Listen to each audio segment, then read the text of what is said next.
வணக்கம், நான் உங்கள் சுஜா. டுடே என்ன ரெசிபின்னு பார்த்தோன்னா, டெண்டர் கோகோனட் புட்டிங் பண்ணலான்னு சொல்லிட்டு ஆல்ரெடி வந்து அங்கே எல்லாத்துட்டையும் இன்றைக்கி சொல்லியிருந்தேன் ஃப்ரெண்ட்ஸ்கிட்டலாம். ஸோ இன்றைக்கி இது பண்ணலான்னு இருக்கோம். வாங்க, அதுக்கு தேவையான பொருட்கள் என்னென்னு பார்க்கலாம். பாருங்கள், தேவையான பொருட்கள் வந்து ஒரு தேங்காய். ஸோ பின்னால் வந்து அந்த பிளாக்கெல்லாம் எடுத்து வச்சுருக்கிறேன். அதுக்கப்புறம் சீனி ஒரு 1/2 கப்பு. அண்டு டெண்டர் கோகோனட்டில் இருக்கிற அந்த இளநியும் கொஞ்சம் வச்சுருக்கேன், அதையும் போட்டு வச்சுக்கலான்னு. அதுக்கப்புறம் வந்து இளநியோட தண்ணி எடுத்து வச்சுருக்கிறேன். ஸோ இதுக்கு முக்கியமான ஒரு பொருள் வந்து கார்ன்ஃப்ளவர் மாவு போடணும். ஸோ அந்த கார்ன்ஃப்ளவர் மாவு வந்து 4 ஸ்பூன் போட்டுக்கலாம். சரிங்களா? அதுக்கு வாங்க, நம்ம தேங்காய் ஃபஸ்ட்டு வந்து அரைச்சி பால் எடுக்கணும். ஸோ நம்ம தேங்காய் அரைக்கலாம். நம்ம வந்து இந்த இதை போட்டு வடிகட்டி வச்சுக்கலாம். ஃபில்ட்ரு வச்சுட்டு வடிகட்டிடலாம்.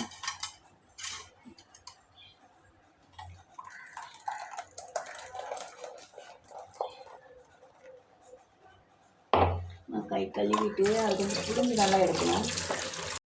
2 டைம் அரைச்சி எடுத்துட்டேன். ஸோ வந்து அதை மட்டும் நம்ம பால் எடுத்துக்கலாம். ரொம்ப தண்ணி ஊற்றலை.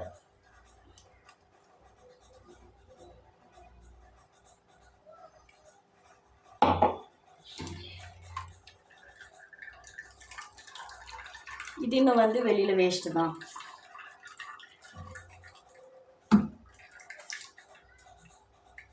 அடுத்து வந்து அந்த இளநீருக்கு அந்த வழுக்க அதை மட்டும் நம்ம தனியாக அரைச்சி எடுத்துக்கணும்.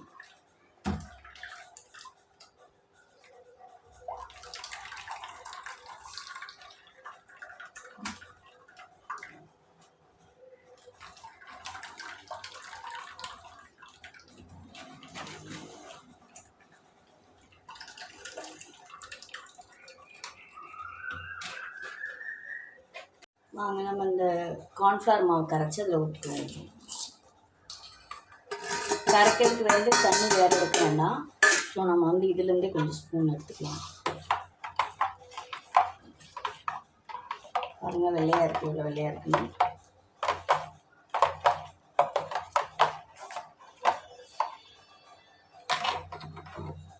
இதுலேருந்தே கொஞ்சம் எடுத்துக்கலாம்.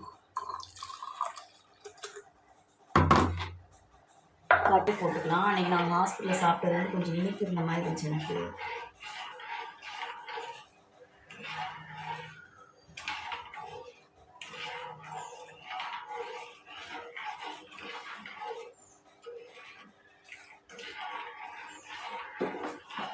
வாசனைக்கு நம்ம வந்து வெண்ணிலா எசன்ஸ் 2 சேர்த்து ஊற்றிக்கலாம். அப்படி இல்லைன்னா ஏலக்காய் போடலாம். எனக்கு வெண்ணிலா எசன்ஸ் ஊற்றினா தெரியல எனக்கு எப்படி இருக்குன்னு. ஸோ நான் வந்து ஒரு ஏலக்காய் மட்டும் தட்டி போட்டுக்கிறேன். அதனால இந்த மாதிரி கிண்டுவோம். இந்த பாருங்கள், அப்புறம் அடுப்பு பற்ற வச்சோம். இந்த கிண்டும்போது இப்படி வந்துடுச்சு. ஸோ நம்ம வந்து அடுத்து கொஞ்சம் லைட்டாக தீ கூட்டி வச்சுட்டு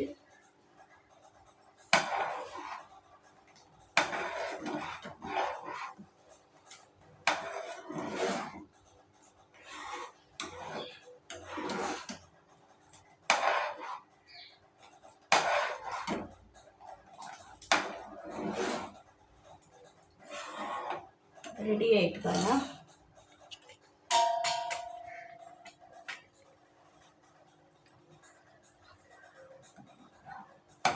இதை நம்ம வந்து வெளியில் 2 மணி நேரம் ஆற வச்சுட்டு அதுக்கப்புறம் ஃப்ரிட்ஜுக்குள்ளே தூக்கி வச்சு சாப்பிட்லாம். அப்படி இல்லை அப்படின்னா சரி சளி பிடிக்கும், எனக்கு சளி பிடிக்கும் அந்த மாதிரி இருந்துச்சுன்னா வெளியில் வச்சும் சாப்பிட்லாம். இது நம்ம குட்டி குட்டி கப்பில் ஊற்றி உள்ளே வச்சிடலாம், குட்டி குழந்தைங்களுக்கு சாப்பிட்றதுக்கு. ஒன்றும் செய்யாது, சீனி கரெக்டாக இருக்கும் அதுலேயே. ஸோ நம்ம வந்து ஒரு 5 நிமிஷம் 10 நிமிஷம் வச்சு எடுத்துக்கலாம்.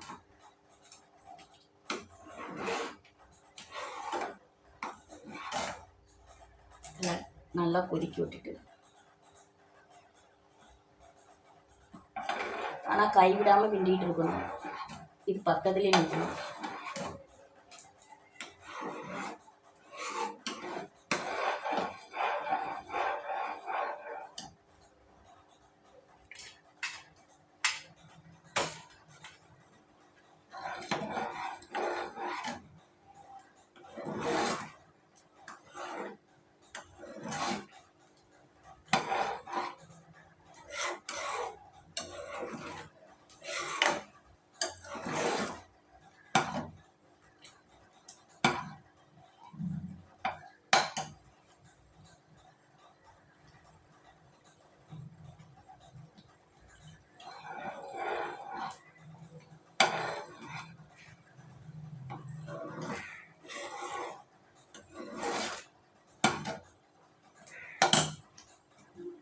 பாருங்கள், இப்படி ஃபுல்லாக குட்டி குட்டி கப்பில் நான் ஊற்றி வச்சுருக்கிறேன்.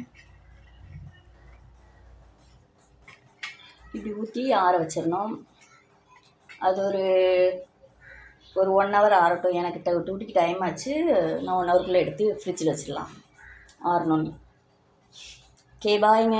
டேஸ்ட் பார்த்து சொல்கிறோம்.